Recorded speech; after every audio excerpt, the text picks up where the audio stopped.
ദാസ ദാസ നീ എന്തെടുക്കുക? ദാസ നിനക്കെന്താ ചെവി കേൾക്കില്ലേ?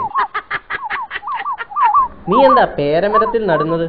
വിജയ, ഞാനിവിടെ നല്ല പേരത്തൈ ഉണ്ടാക്കുകയാണ്. അയ്യോ മരമണ്ട, എല്ലാവരും മണ്ണിലാണ് വേര് പിടിപ്പിക്കുന്നത്. എനിക്ക് മണ്ണില്ല, ഈ പേരമരം മാത്രമേ ഉള്ളൂ. ഇത് നല്ല ഗുണമുള്ള പേരമരമാണ്. മുറിച്ചെടുത്ത പേരക്കമ്പുകൾ കൊണ്ട് തൈകൾ ഉണ്ടാക്കി അവ ഞാൻ നല്ല വിലക്ക് വെക്കും. കണ്ടോ? അയ്യോ ഈ ദാസന് വട്ടുപിടിച്ചേ. ദാസ ദാസ തിരുമണ്ട, ദാസൻ തിന്നും പേരയ്ക്ക, പേരില്ലാത്തൊരു പേരയ്ക്ക, മണ്ടന്മാരുടെ പേരയ്ക്ക, ഉണ്ടപ്പേരയ്ക്ക. ഒന്ന് നിർത്തൂ. ദാസൻ എൻ്റെ ശിഷ്യനാണ്. ഞാനാണ് അവന് ഈ വിദ്യ പഠിപ്പിച്ചത്. മാതൃവൃക്ഷത്തിൽ അതിൻ്റെ തന്നെ കമ്പ് പൊതിഞ്ഞ് ചേർത്ത് കെട്ടി വേര് പിടിപ്പിച്ച് തൈകളാക്കുന്ന വിദ്യയെ ലെയറിംഗ് എന്നാണ് പറയുന്നത്.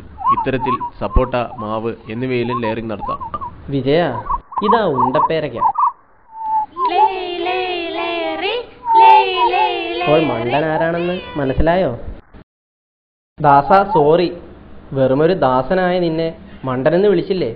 ഇവൻ വെറും ദാസനല്ല, ഇവനാണ് ലെയറിംഗ് ദാസൻ. മാതൃവൃക്ഷത്തിൽ അതിന്റെ തന്നെ കമ്പ് പൊതിഞ്ഞ് കെട്ടി വേര് പിടിപ്പിച്ച് തൈകളാക്കുന്ന രീതിയെ ലെയറിംഗ് എന്ന് പറയുന്നു. ഇത്തരത്തിൽ സപ്പോട്ട, മാവ് എന്നിവയിലും ലെയറിംഗ് നടത്താം.